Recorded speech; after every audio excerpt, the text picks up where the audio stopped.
Chapter 5, Part 1. Renounce Ego, Not Duty. Scenes 5.15-10. Introduction. Renunciation Redefined. Scene. The tension on the battlefield still hangs like a storm waiting to break. Arjuna, though hearing Krishna's teaching about knowledge, action, and sacrifice, continues to wrestle with a profound question. If freedom lies in detachment, should he not renounce action altogether? In his mind, a choice is forming. On one side is karma yoga, the path of action with detachment. On the other is sannyāsa, renunciation, abandoning worldly roles for a life of stillness. Which is superior? Which path leads faster to liberation? This is the question he places before Krishna at the start of chapter 5. Then, in ancient Indian tradition, this was a real dilemma. The Vedas honored both householders who engaged in duty and renunciates who withdrew from society for contemplation. Some saw sannyāsa as the highest calling, for the renunciate carried no possessions, no obligations, no worldly ties. Others argued that karma yoga was superior, for it allowed one to live in the world yet remain free by acting without selfishness. To the seeker, the two seemed opposed. Krishna reconciles them. He explains that both can lead to liberation, but karma yoga is safer and more inclusive because action is unavoidable.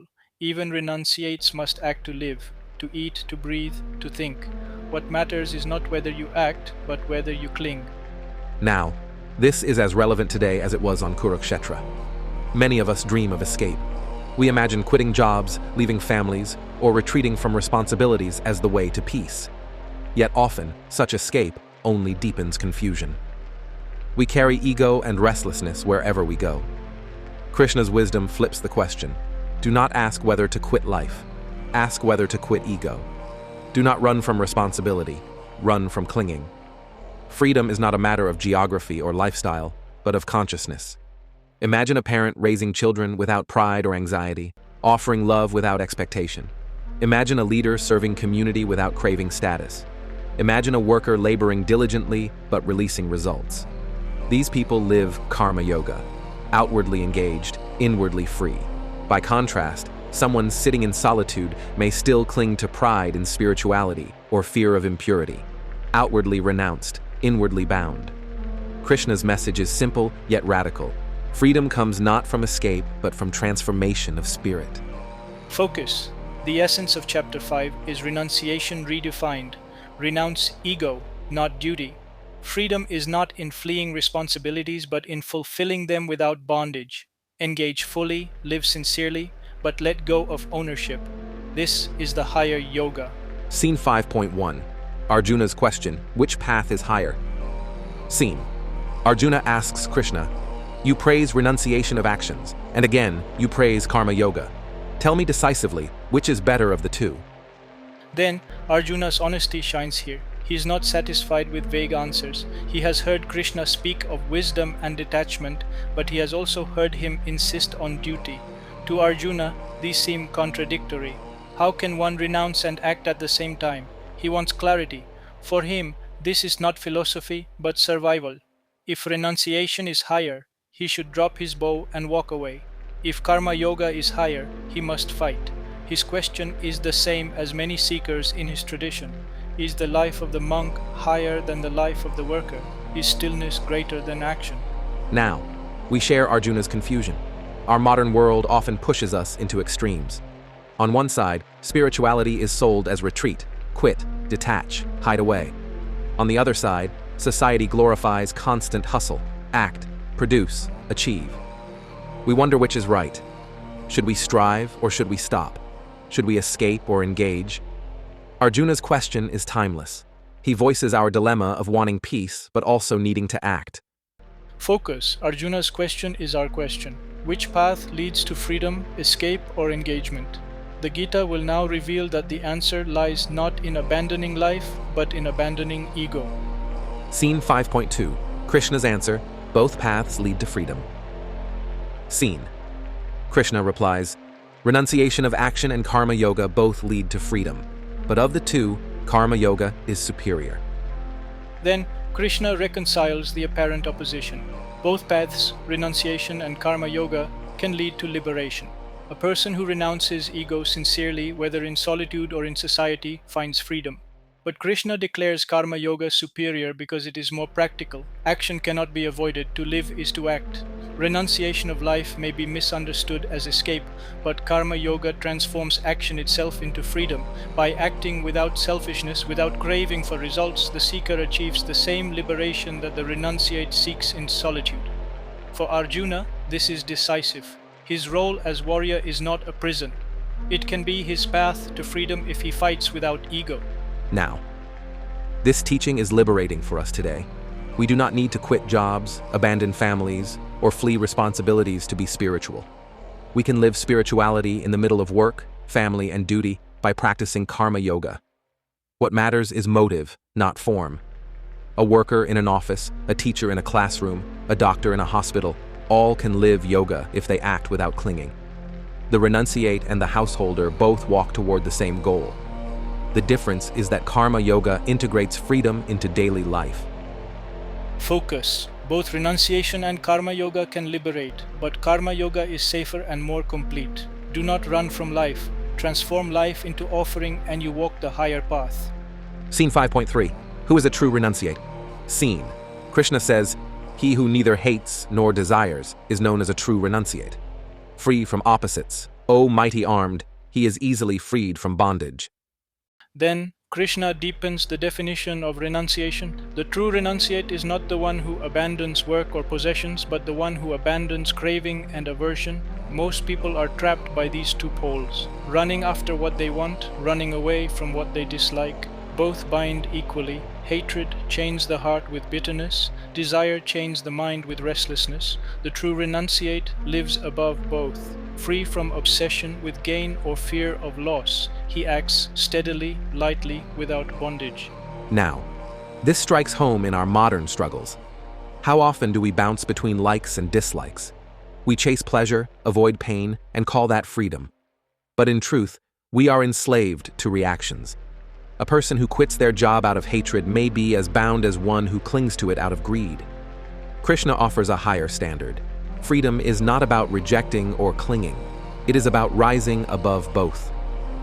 Imagine working without obsession for promotion, yet without bitterness when challenges come. Imagine living without being enslaved by cravings or resentments. That is real renunciation. Focus. Renunciation is not escape from duty, but escape from craving and hatred. Drop these and you live free no matter where you are. Scene 5.4. The unity of paths. Scene. Krishna teaches. Only the ignorant say that renunciation and karma yoga are different. The wise see both as one. He who truly practices either gains the fruits of both. Then, here Krishna removes the false conflict. Renunciation and karma yoga appear opposite, but in essence they meet in the same place, freedom. A person who renounces with clarity ends up acting in detachment anyway. A person who acts with detachment ends up renouncing ego anyway. The outward forms differ, but the inner essence is one. Only the short-sighted argue which is superior. The wise see that both are paths to the same summit. For Arjuna, this is reassurance. His path of action, rightly done, carries the same fruits as renunciation. He does not need to abandon one for the other. Now, this lesson frees us from spiritual arrogance. Too often we compare practices. Some say meditation is superior, others insist on service, others on ritual. Krishna says, "Do not be fooled by outer forms. When done sincerely, all paths converge." A monk in solitude and a mother serving her children both live yoga if they do it without ego. What matters is essence, not appearance. This vision builds respect across diversity and peace within one's own path. Focus. Do not divide renunciation and action. Both purify when done with sincerity. All paths lead to freedom when ego is absent. Scene 5.5. Seeing both paths alike. Scene. Krishna explains, the place that is reached by renunciation is also reached by karma yoga. He who sees both paths as one truly sees. Then, this is the final reconciliation. Whether one lives as renunciate or as worker, both can reach liberation when done rightly. Outwardly they look different. One abandons possessions, the other engages in work. Inwardly they are the same. Both drop ego and attachment. Arjuna is told not to be trapped in appearances. What matters is not robe or sword, but detachment. This vision helps him see that by fighting without ego, he can attain the same liberation as the sage in the forest. Now, this wisdom is practical for us today. We often wonder, do I need to live in retreat to be spiritual? Krishna's answer is liberating. Liberation is not confined to caves or cloisters. It can be found in homes, offices, classrooms, and hospitals when work is done as offering. Both renunciation and action can purify when rooted in clarity. The path is not about geography, but about consciousness. The mother cooking, the farmer plowing, the monk meditating, all can reach the same summit if they drop clinging. Focus. Liberation does not depend on form, but on spirit. Action and renunciation both reach the same place when ego is absent. Scene 5.6. Why Karma Yoga is easier. Scene, Krishna adds, but renunciation is hard to attain without yoga. The sage who practices Karma Yoga quickly reaches Brahman. Then, Krishna acknowledges that renunciation is real, but warns that it is difficult without prior purification. To abandon the world without having mastered the mind can lead to hypocrisy. Karma Yoga, however, trains the seeker steadily. By acting without attachment, one gradually weakens desire, strengthens clarity, and purifies heart. This path is more accessible and secure for most. For Arjuna, this is crucial. He cannot leap to renunciation in the middle of battle, but he can practice Karma Yoga right where he stands and reach the same freedom. Now, this is deeply relevant for us. Many dream of sudden escape, quitting jobs, fleeing responsibilities, starting anew. Yet without inner preparation, such leaps often fail. People carry their ego into solitude and find they are not free, but restless. Krishna offers a grounded path. Begin with Karma Yoga. Act with sincerity, without ego. This slowly builds inner strength. Renunciation may be noble, but Karma Yoga is practical. It integrates freedom into daily life. Focus. Do not romanticize renunciation. Start where you are with Karma Yoga. Act without clinging, and you will reach the same freedom steadily and securely. Scene 5.7 is the true yogi. Scene, Krishna describes the yogi who is pure, self-controlled, who has conquered the mind and senses, who sees the self in all beings. He is not bound though he acts. Then, the picture of the Karma Yogi is drawn clearly. Purity, self-control, mastery of mind and senses, and vision of unity, these are his marks. Such a person acts fully but does not bind himself. He serves, works, speaks, and leads, but his inner life is steady. Seeing the self in all beings, he treats others with compassion and respect. He is free even in the busiest role. For Arjuna, this is the model. To fight with such vision is to act as yogi, not as slave of passion. Now, this vision inspires us today. In a restless world, the yogi stands as calm presence. Leaders who serve without ego, teachers who guide without pride, parents who nurture without control, all embody this spirit. They may appear ordinary, but their inner life is luminous. They see unity beneath diversity, and so their actions uplift rather than bind. This is not unreachable. It is cultivated step by step through self-control, discipline, and devotion. Focus. The true yogi acts but remains free. Purity, discipline, and vision of unity make every action light, sacred, and liberating. Scene 5.8. The Seer of Truth. Scene. Krishna continues. The yogi who knows the truth thinks, I do nothing at all. In seeing, hearing, touching, smelling, eating, walking, sleeping, or breathing, he knows it is only the senses acting upon their objects. Then, here Krishna reveals the deepest detachment. The yogi lives in the world but sees himself as non-doer. He recognizes that the senses interact with objects, but the self remains untouched. Eyes see, ears hear, hands move, but the self only witnesses. This knowledge frees him from pride and guilt alike. He does not cling to I am the doer. For Arjuna, this teaching cuts through his fear of sin. His actions, when guided by Dharma, are movements of nature, not stains upon his self. Now, this truth can transform our daily lives. How often do we over-identify with actions? I succeeded, I failed, I did this, I ruined that. Such clinging feeds both pride and shame. Krishna offers release. Recognize that the body acts, the senses interact, but the self is witness. This does not make us careless, it makes us free. We act fully, but without the heavy burden of ownership. Work becomes lighter, relationships softer, mistakes easier to learn from. We still act, but we no longer bind ourselves with I, me, mine. Focus. See yourself as witness, not doer. Act through senses, but let go of ego's ownership. This vision makes action free and life serene. Scene 5.9. Detached in daily actions. Scene, Krishna teaches, whether speaking, letting go, grasping, opening the eyes, or closing them, the yogi knows it is only the senses moving among their objects. Then Krishna extends the lesson of non-doership into the most ordinary acts of life. Speaking, reaching, releasing, seeing, resting, these are natural movements of the body. The yogi watches them as a witness. He does not inflate them with ego by saying, I am doing this. He knows the self is untouched, silent, steady. For Arjuna, this means that even the battlefield, filled with countless movements, can be seen this way. His bow string pulled, his arrow released. These two are just actions of the body. The self remains pure, untouched by their passing. Now, this insight is life-changing for us. Most of our stress comes from over-identifying with daily acts. We carry guilt for mistakes, pride for successes, restlessness for endless tasks. But Krishna offers a new lens.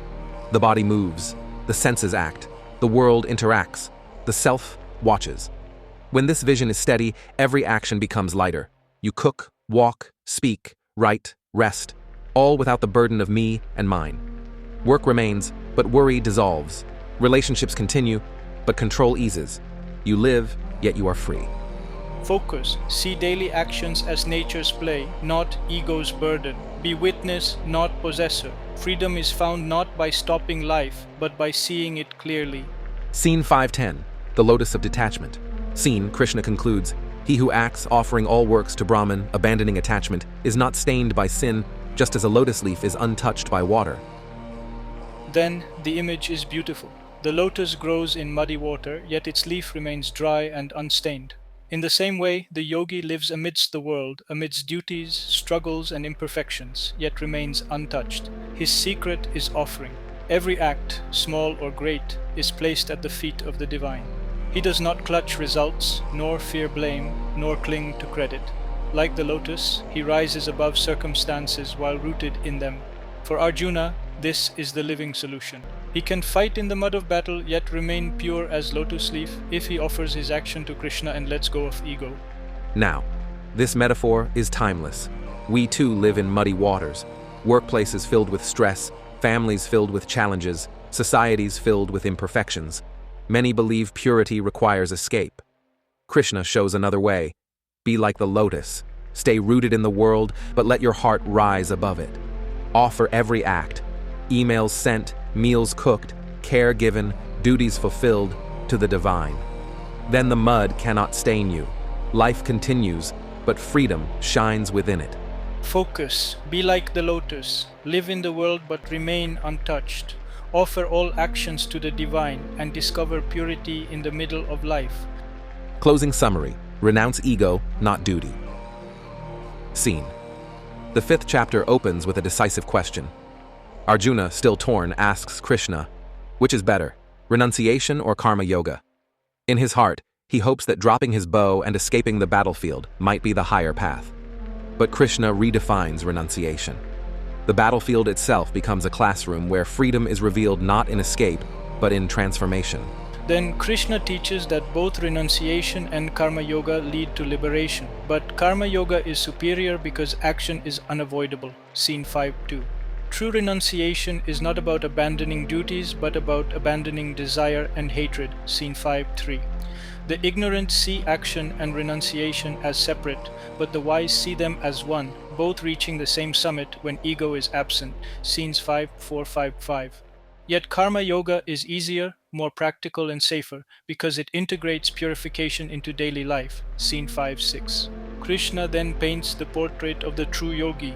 He is pure, self-controlled, and sees the self in all beings.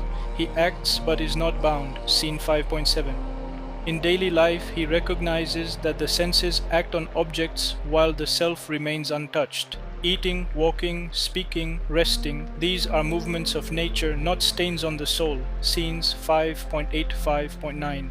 The crowning image is the lotus. Like the lotus leaf that grows in water but remains unstained, the yogi lives in the world but remains free, offering all actions to the divine. Scene 5:10.